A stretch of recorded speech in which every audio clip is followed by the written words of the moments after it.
Assalamualaikum warahmatullahi wabarakatuh. Nama saya Farel Gilang Nabil Mahendra. Di sini saya akan menjelaskan tentang implementasi etika pada rekayasa perangkat lunak dan IT. Yang pertama ada prinsip etika. Prinsip etika memiliki 6 poin. Yang pertama adalah keadilan. Perangkat lunak dan IT harus digunakan secara adil dan tidak boleh mendiskriminasi individu atau kelompok tertentu. Lalu ada keberlanjutan. Perangkat lunak dan IT harus dikembangkan dan digunakan dengan cara yang berkelanjutan dan ramah lingkungan. Lalu ada privasi. Perangkat lunak dan IT harus menghormati privasi individu dan melindungi data pribadi mereka. Yang keempat, keamanan. Perangkat lunak dan IT harus aman dan terjamin untuk digunakan. Yang kelima, akurasi. Perangkat lunak dan IT harus akurat dan dapat diandalkan. Yang keenam, tanggung jawab.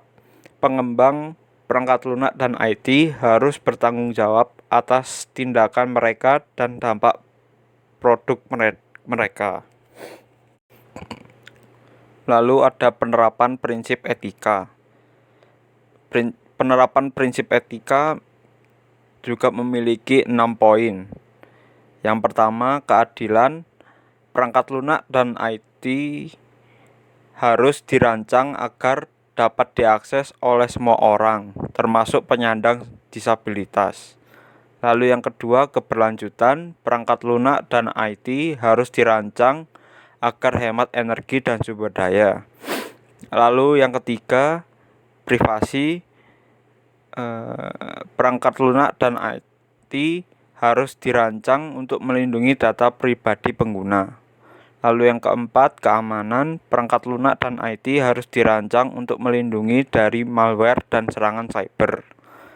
Lalu yang kelima, akurasi. Perangkat lunak dan IT harus diuji secara menyeluruh untuk memastikan akurasi. Lalu yang keenam, tanggung jawab.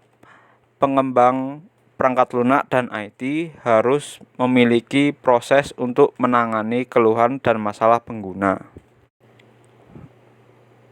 Yang ketiga, ada tantangan. Menerapkan prinsip etika dapat menjadi tantangan. Seringkali ada trade-off antara prinsip-prinsip etika yang berbeda. Penting untuk mempertimbangkan semua trade-off ini dengan hati-hati ketika membuat keputusan. Jadi kesimpulan, etika adalah aspek penting dalam pengembangan perangkat lunak dan IT. Penting untuk menerapkan prinsip-prinsip ini dengan cara yang sesuai untuk konteks proyek tertentu. Ada banyak tantangan dalam menerapkan etika dalam pengembangan perangkat lunak, tetapi ada juga banyak sumber daya yang tersedia untuk membantu pengembangan perangkat lunak untuk mengatasi tantangan ini. Ada banyak prinsip etika yang dapat diterapkan pada pengembangan perangkat lunak dan IT. Berikut adalah referensi yang saya gunakan. Sekian dari saya. Wassalamualaikum warahmatullahi wabarakatuh.